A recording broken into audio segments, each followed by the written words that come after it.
Disclaimer, none of my videos in any way signify this is what you have to do, should do, or could really even be a good idea. We just show what we do and how we do it. And if you want to do it our way, that's fine. If you don't, nothing implies that you have to or it's even the right way to do it. So on that, let's hit that intro.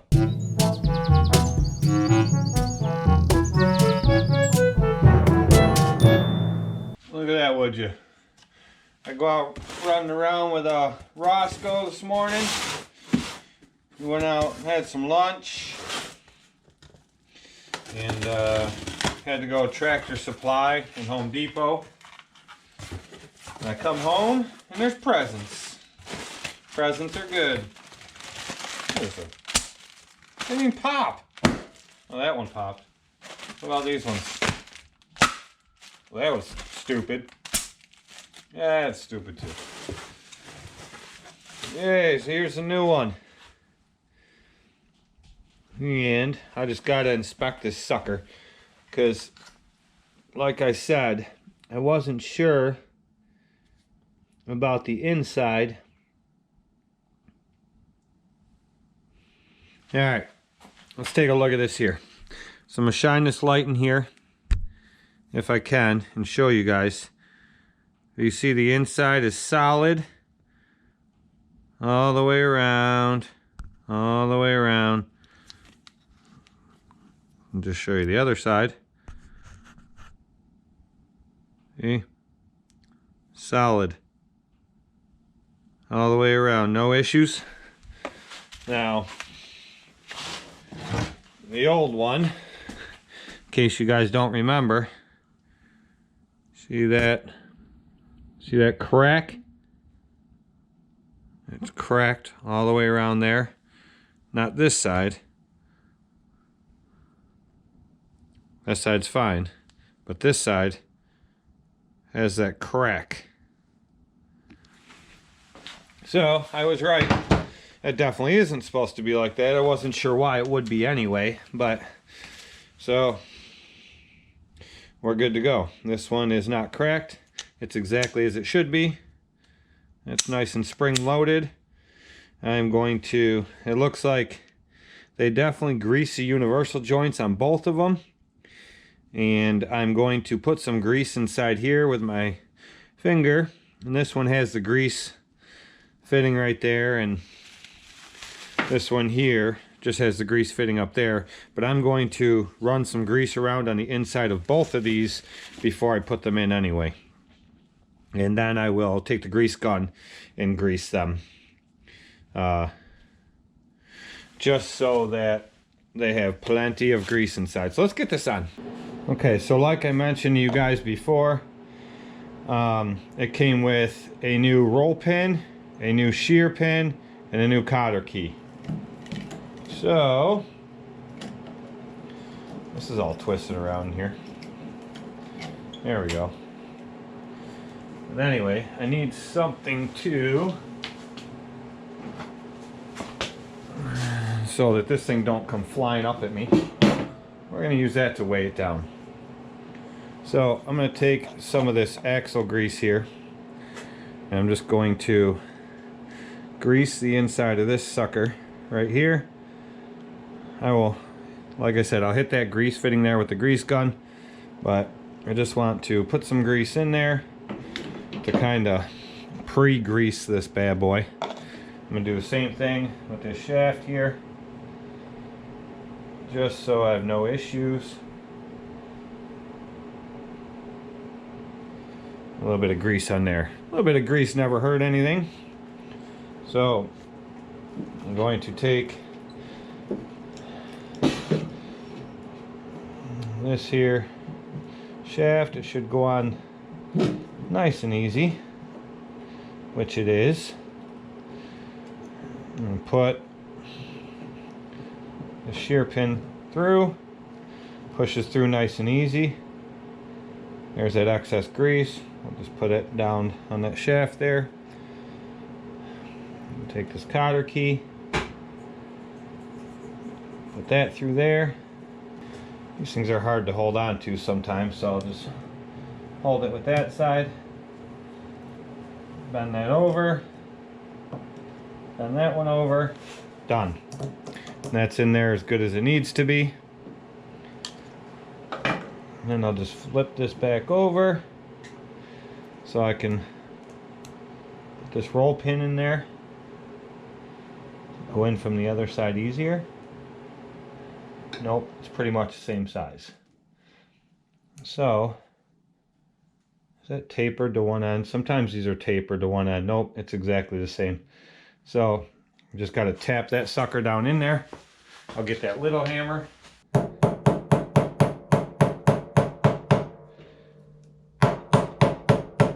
And that's in there. I could tap it down a little bit more. It really don't matter. It isn't going to go anywhere. So now that that's in, now we got to put the other end in. And I'm going to see how much light I can get down there for you guys. Now this part's super easy. This is just spring loaded right here. So what you do is you get it on there, pull the spring back, and you pretty much just push it in. Hear it click. So you pull it back to get it to start, and then you push it in till it clicks, and it's locked in place. So it's locked in there, and that's pretty much it. That's all you got to do. You will see, if I turn it right there, you see that red and white arrow. That has to be lined up with the red and white arrow that's on this shaft coming out of here.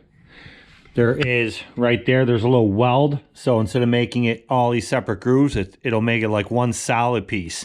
And then in that end there, if I can show you, I don't know if you can see it, but that part there is, maybe if I can show a little light in there. If you can see it, that part there is wider of a gap.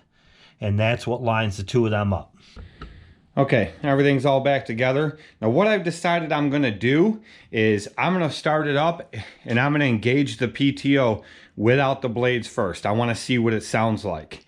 And if everything's good to go and it sounds normal, then I'm gonna throw the blades on and I'm gonna engage the PTO again and see if I just get that normal walker sound where it's that loud humming of gearboxes, or if I get that sound that I had where it's not only a loud humming of the gearboxes, which I'm fine with, but also that clink, clink, clink, clink sound. Like it sounded like the blades were hitting something. And before anybody watches this and go ahead and comments, oh, your blades are hitting, your blades are off, they're unbalanced, this or that. If you've been following from day one with this, that was never an issue. All underneath, I've checked it all. I've checked it a million times. I've looked for clean spots where the blades would have been hitting under there. I've checked everything. It was never a blade hitting issue. So anyway, back to the point. We're gonna do this in 2 stages and see if the problem's fixed.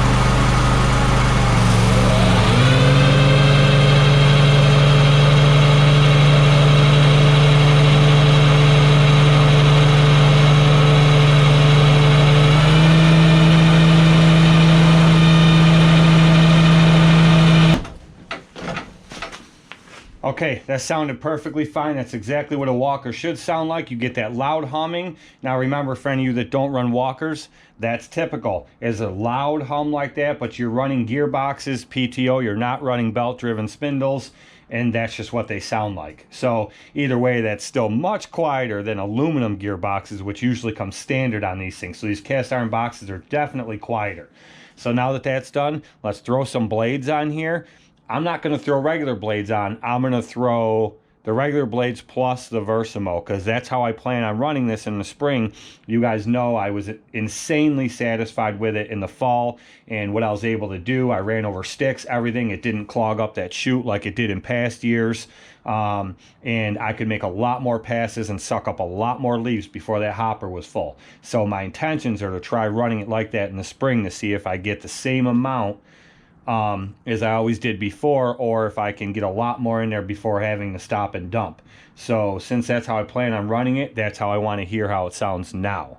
So let's get those on. Now the other thing is, because I want to make sure that the issue was involving that gearbox and those drive shafts. So I made sure I marked everything when I took it off, so it goes back on exactly how it was before I changed parts out, so that I would know if that fixed it. So I marked everything left and right for exactly how I took it off. This problem was here before I started using these Versamo blades. So when I just had 2 blades on, the problem was there. It didn't change anything when I added the extra blades, the Versamo blades. Okay, sound test number 2 with blades on.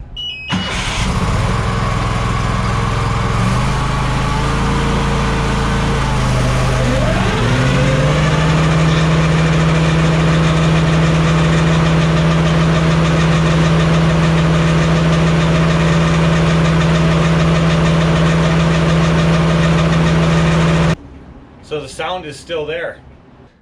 The Versamo blades are off, and now I just have regular blades on, just the standard blades. We'll see what it sounds like now.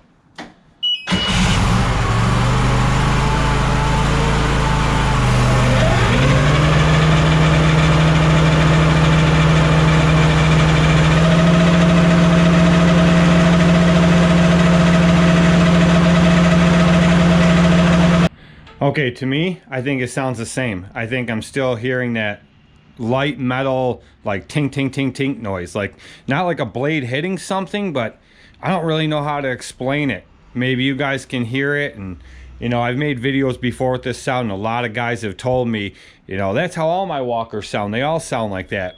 But 2 things. One, before I first started changing out these gearboxes, when I had the problems with the old ones, that one that broke because I hit something, it never sounded like that. The 56-inch deck that I bought used this summer off a guy does not sound like that. The 56-inch deck of my Walker B does not sound like that. So, and like I said, and this one never did. But now all of a sudden it does. And I put 2 brand new aluminum gearboxes on there on both ends, and I still had the sound. I took that out, I changed it over to 2 cast iron boxes on the ends, and then I put the heavy duty cast iron gears into the aluminum T-box, and it still sounded like that. And now I just switched that center T-box to a cast iron box, and I replaced both pieces of the drive shaft, and it still sounds like that. So for people to tell me, oh, that's normal, that's what they sound like, I'm not buying it. There's just no way, because like I said, this deck never sounded like that before. And this is a brand new shell. I replaced it from the old one, the original one that was on it. And even after I replaced it, I still didn't have that sound. So that's a brand new shell, and it never sounded like that before. That one didn't that one doesn't over there, and my other 56 doesn't either. So like I said, something is wrong here, and I just haven't figured it out yet. It still cuts great, it still vacs perfectly great, it sucks up, you know, exactly as it should. So everything operational wise is perfect. It's just that sound.